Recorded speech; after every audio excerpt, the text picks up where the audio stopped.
It all started subtle, like a barely perceptible shift in the Lagos breeze. Chike and I, we were inseparable.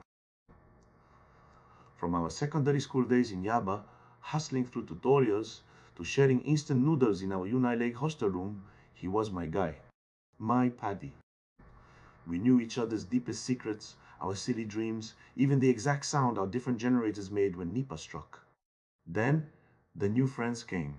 They were part of the cool crowd. Dami, who drove a clean Toyota Camry, Kemi, with her infectious laugh, and Funke, who always had the latest gist from Lekki.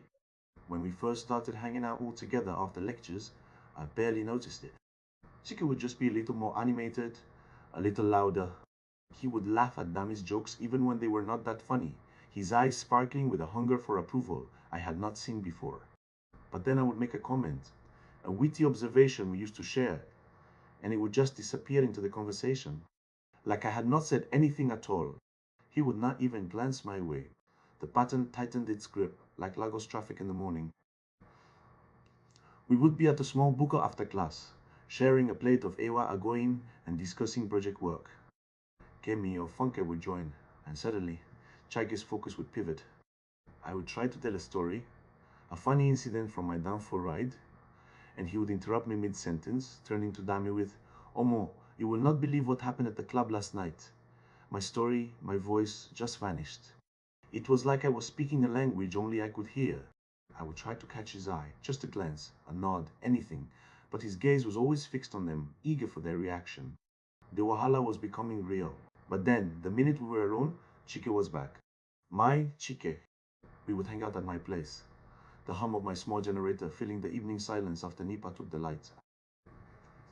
He would tell me about his struggles with a difficult cause, his dreams of starting a tech company in Yaba, his family issues. His eyes would be earnest, his voice soft. He would ask for my advice, genuinely listen.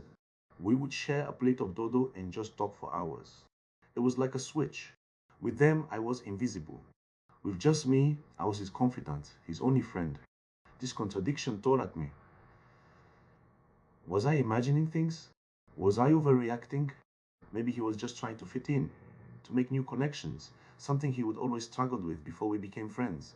The feeling of being dismissed escalated into outright humiliation during Dami's birthday dinner at a new, trendy spot in Lekki Phase 1. The restaurant was buzzing, filled with laughter and the clinking of glasses. We were a group of 10 celebrating. I tried to talk to Chiki, share a joke, reference an old memory. He just looked through me. Not even a quick nod. He was busy making Funkel laugh, holding court, basking in the glow of the in crowd.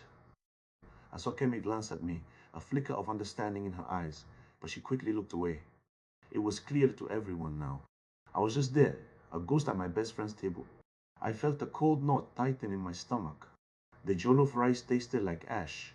My voice, which had once felt so important to him, was now nothing but background noise. I pushed my chair back, the scrape of it on the tiled floor almost imperceptible over the din.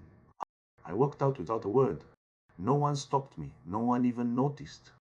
Outside, the cool Lagos night air hit me. I pulled out my phone, fingers trembling. I typed a message to Chike. Omo, what is happening with you? Why do you act like I do not exist when others are around? I hit send. The immediate relief was followed by a wave of nausea. I called a bolt. As we drove across the third mainland bridge, the city lights blurred into streaks. Years of friendship, reduced to a single ignored message, a silent departure. The pain was real, raw, not just for the friendship, but for the version of myself I thought I was to him. Chike eventually replied, a long, convoluted message about not realizing, about being overwhelmed, about trying to fit in. No real apology, no change. It was not the fiery confrontation I expected, but a slow, fading ember. I learned that day that true friendship is not about shared history alone. It is about consistent respect, even when the crowd gets bigger, even when new faces seem shinier. I started spending more time with people who saw me, truly saw me, regardless of who else was in the room. I still greet Chiki, but the space between us is wider now. And I am okay with that. because I finally realized my worth is not determined by how loudly my best friend laughs at someone else's joke. My voice matters, even if some choose not to hear it.